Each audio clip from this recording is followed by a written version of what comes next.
Another staffer at the vice president's office is heading for the exit. As the exodus from Vice President Kamala Harris's office continues. Everybody says they don't like working for Kamala Harris. She's mean, she's nasty. You could practically start a softball team at this point with the number of resignations out of the vice president's office. It's coming from the Bidens, believe me.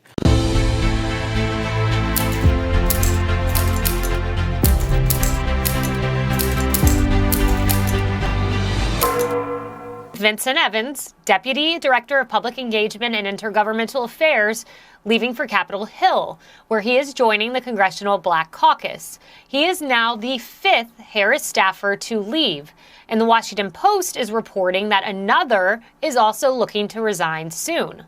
All of this as there have been claims of tension in the vice president's office.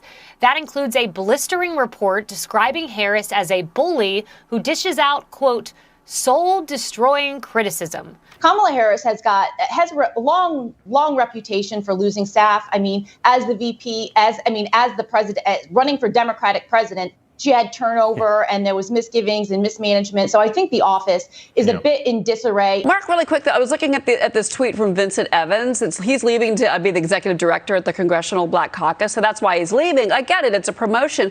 But if you look at the tweet, he doesn't even mention Harris at all. And I thought that was a little telling. Yeah, well, it's a promotion, but he also has one of the most important he had one of the most important jobs in America, which that's a pretty cool thing, too. And he's walking away from that.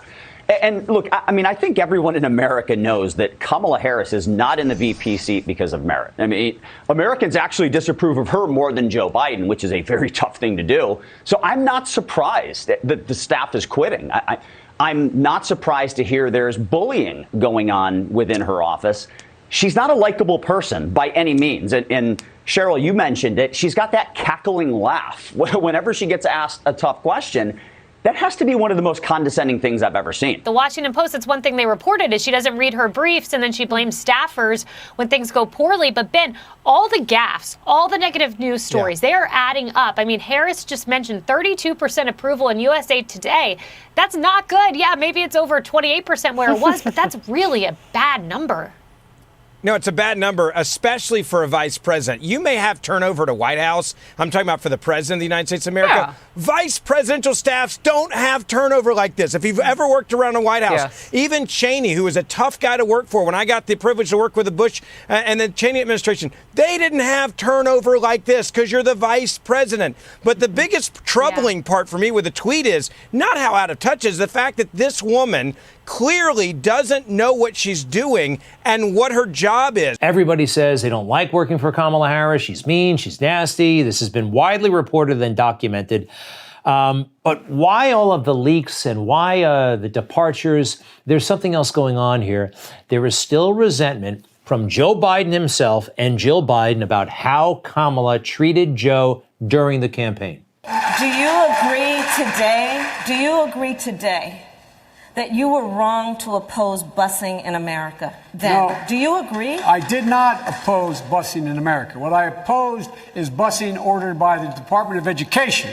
That's what I opposed. Well, there was a failure of states to integrate public schools in America. I was part of the second class to integrate Berkeley, California public schools almost 2 decades after Brown v. Board of Education. Because your city council made that decision. It was a local decision. So that's where the federal government must step in. That's why we have the Voting Rights Act and the Civil Rights Act. That's why we need to pass the Equality Act. That's why we need to pass the ERA, because there are moments in history where states fail to preserve the civil rights of all people.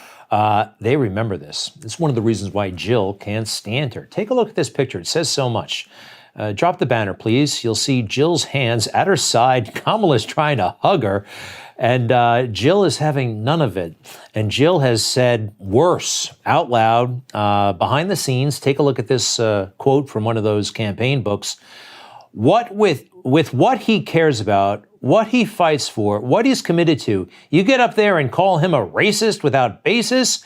Go F yourself. Jill Biden on Kamala Harris. That's pretty wild. So what's happening here? They want to hurt Kamala Harris. They want these people to leave her office because they don't want Kamala Harris running for president in 2024 or ever. And she is being mortally wounded with all this negative coverage. It's coming from the Bidens. Believe me. Kamala Harris, she's a PR nightmare who isn't remotely equipped to be commander-in-chief. And we've seen it with resignation after resignation from her office. She can't even manage her own people. Why on earth would anyone believe that she could carry out the duties to 330 million Americans? And on polling, she and her boss are in the 20s on their handling of the border. And I'd love to have some onion rings and a tall, cool Budweiser with those who approve of how the border is going sometimes. So look, bottom line is Kamala Harris did poorly as a 2020 candidate. Her performance is underwhelming, to be generous, as vice president. And it's hard to see the party backing her in 2024 if an 80-something Joe Biden decides not to run.